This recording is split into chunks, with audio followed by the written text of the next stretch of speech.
Hey there, Comics Alliance fans. This is Matt Wilson, co-host and producer of War Rocket Ajax, the podcast with me and Chris Sims that we do every week about comics and pop culture and other stuff. I'm here to bring you, once again, a clip from the most recent episode of War Rocket Ajax, the one that will be going up on warrocketajax.com on Monday, April the 7th.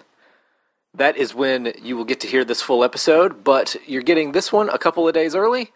We're going to be doing our comics reviews this week. We're going to be talking about Ultimate Spider-Man number 200. We're going to be talking about Dead Letters number 1. And we're talking about Detective Comics number 30. So enjoy this clip.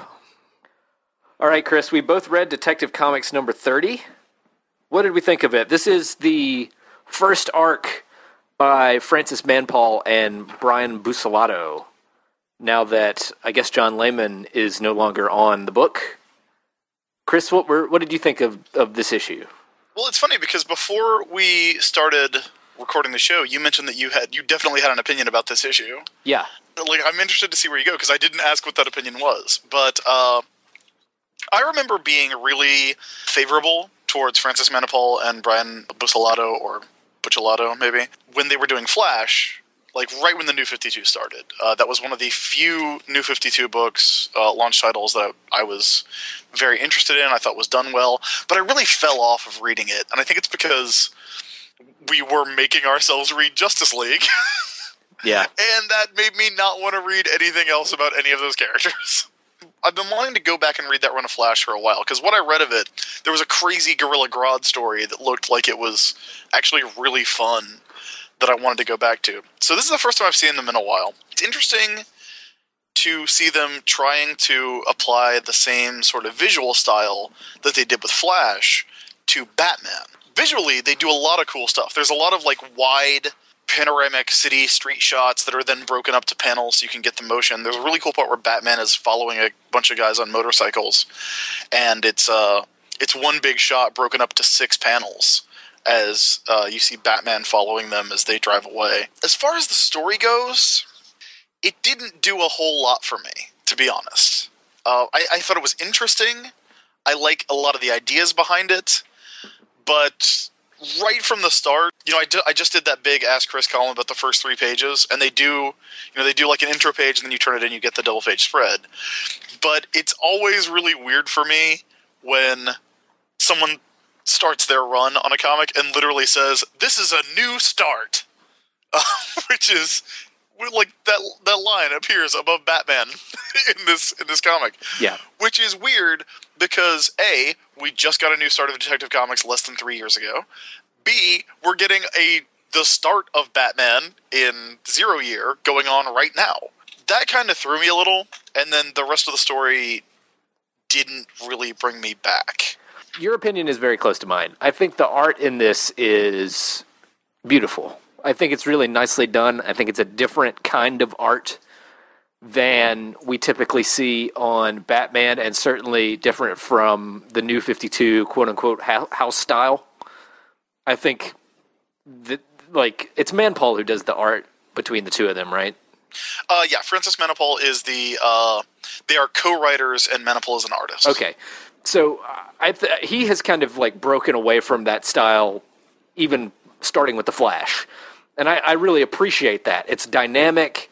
We get a Batman who does a lot of moving around and is acrobatic.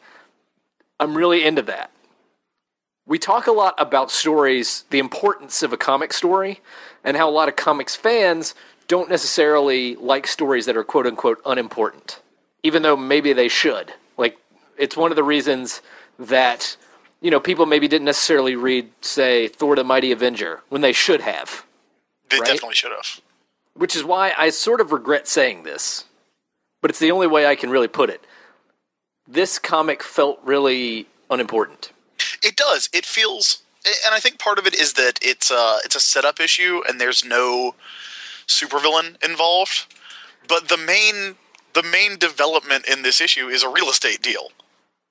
It's like a Superman movie. It doesn't help that it's a lot of faceless mobsters. some guys, there's some action at the beginning, but those dudes don't really come back. And that's going to tie in because it's, this Icarus story. For this to start off with those pages and to be like, this is a new start, it doesn't really deliver on that promise, unfortunately. At least not in this issue. Like I said, I didn't hate it. It sounds like we hate it. No, I don't hate it either. I think there's some strong ideas in here. I actually really like the idea of seeing Bruce Wayne doing a business deal and meeting this like tough business woman who's like, here's why you're gonna do what I want you to do. For these reasons. There's no tension in that scene. No, because she says, like, in the world of DC Comics, right? In the DC universe, if someone goes up to Bruce Wayne and says, "Hey, I want you to potentially lose $1 billion by doing the right thing," they might not think he's going to do it. We've got 70 years of Bruce Wayne losing billions of dollars by doing the right thing. But I don't think that scene is to create tension of whether or not Bruce Wayne's going to go through with this deal. I think it's to establish her character, right? Yeah, and it does, but it is kind of there, Well, I think the big downfall of this issue is that it's repetitive. Yeah. And if it made its points once and then did not keep repeating those points, it would be a lot more powerful. And I think the best example of it being repetitive is that one of the first things anyone says in this comic is, "This is Gotham City." 2 pages later, there is a caption that says Gotham City. Why do you need that? Oh, man, you're right. You are right. First line of the comic, "Welcome to Gotham City." 2 pages later, there is a location tag. Gotham City. Yeah. Chinatown. We talked about the art in this book, and I will say, I love how warm the art is, how many bright colors there are here. And I love that the color is bright yellow. Yeah, well, there's a scene, because the businesswoman's daughter, and you can tell how much of an impression she made, because I can't remember her name. Well, her name is Annie Aguila, and her nickname is the Eagle, which I believe is what Aguila means. Yeah. So her daughter is a motocross racer, or trick doer. She's a dirt bike trickster. She's an X Games person. Right. And the scene where she is doing her X Games tricks is a very brightly colored scene that's outdoors on a motocross track, and so forth. That scene, so the art on that scene is great, but that scene is also like, hey, her daughter's a rebel. Can you see that she's a rebel? She's a teenager. Man, she's cool. Yeah, there's a lot of telling and showing. There's a lot of showing and then making sure you caught it. But even in the scenes with the Batcave, and even in the scenes where Batman's kind of swinging around at night, there's a nice color to it. It's, my biggest problem with Batman books of the modern age is that they want to be so dark, like from a color standpoint, that it's nice to get these really bright reds and deep blues. It's a very pretty book. It means that both Batman comics, well, there's more than 2, but the 2 main Batman books that are being published right now, the monthly ones, both have really bright colors in them. Yeah. Which is nice. Another example of the repetitiveness is the scene where Batman is building an installation for Damian's dirt bike, which is only 2 pages long and feels like it takes half the book. This could have easily been done. There are like 4 or 5 scenes, probably not that many, but maybe 3, where someone says to Bruce Wayne, "Hey, you're a dad," and then he looks sad. Yeah. I feel like this issue of Detective Comics is in the same category as... Did you read Ghost Rider from last week? Yes. I feel like they're in the same category, where it's not that I don't like them. It's that I want them to do more than they're doing in a single issue. Yeah. I think this Icarus hardcover is it's obviously going to be pretty, but I think it's probably going to read a lot better. But they really need to trim it down a little. I want to like the story so much more than I do, and I want to continue to give it a chance because the art's so good. I definitely want to continue with this, but I want it to be better than it is right now.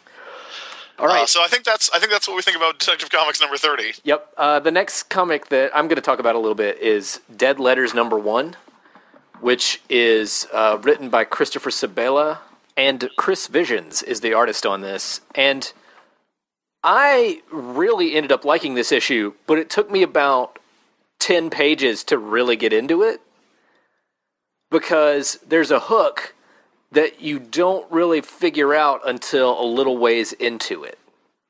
And in some ways, that's frustrating. Like, reading the first few pages is a little bit frustrating because you're like, what is actually going on? Because it feels just kind of like any old run-of-the-mill crime gangster story. And then about halfway in, you start realizing that something is very weird that goes beyond the main character, whose name is Sam, not having any memory. And then by the end of it, everything is laid out for you. But it's kind of like, okay, he has no memory and it's a crime story. Then it's like, is this zombies? What's happening? And then by the end of the book, the actual reveal, which I don't really want to give away because it's really cool, happens. But so when you get to that reveal, you're like, oh, I want to go back and reread this comic because now it all makes sense and it's really cool now. It's almost like what the reveal is. Well, I'll tell you off air. But it's almost like a movie with a twist ending. It's almost like Memento or a M. Night Shyamalan movie, one of the good ones, where the ending makes you want to go back and see the story again because now it all makes sense. And even in the art, like Chris Vision's, the art is indicative of sort of the reader experience. Because the way I read it, the beginning, the first pages are a lot kind of fuzzier and not as clear in what's happening as the last pages. Like, the art actually gets clearer as it goes, as the story becomes clearer. It's a really, like, great conceptual first issue of a comic that also has a ton of action, even though you don't necessarily know what's happening. I was very, very impressed by Dead Letters. It came out of the gate strong. Chris Sebela, he is a friend of the show. He's a good guy. We like his comics a lot. So I was really looking forward to checking this one out, and now I'm really intrigued.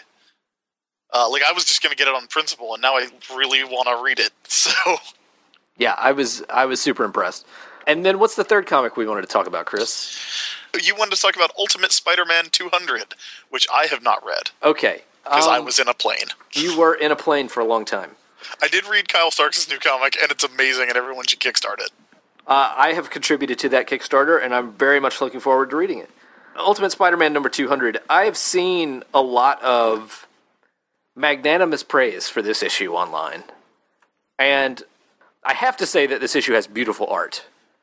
Dave Marquez does an amazing job. He's also a friend of the show, and he does a fantastic job of this book. And there's a series of 2-page spreads that are all really well done. Mark Bagley does one of them. Sarah Pacelli does one of them. Basically, everybody who has done art on an Ultimate Spider-Man does a 2-page spread in here. It's all really nicely done. I'll say this, though. There is zero Spider-Man action in Ultimate Spider-Man number 200, which is maybe the best possible wrap-up of Ultimate Spider-Man in an anniversary issue. Like, maybe it is the most indicative of what Ultimate Spider-Man is, because it's a book that's all about character. It's a book about characters coming together at Aunt May's house and remembering Ultimate Peter Parker. And it's interesting from a character perspective. I'm not sure it's everything I want from a Spider-Man book, though. It's Bendis being Bendis in every conceivable way. Like, all those 2-page spreads are different characters saying what they think Peter Parker would have become in time if he had lived. Including Miles Morales, kind of giving his idea.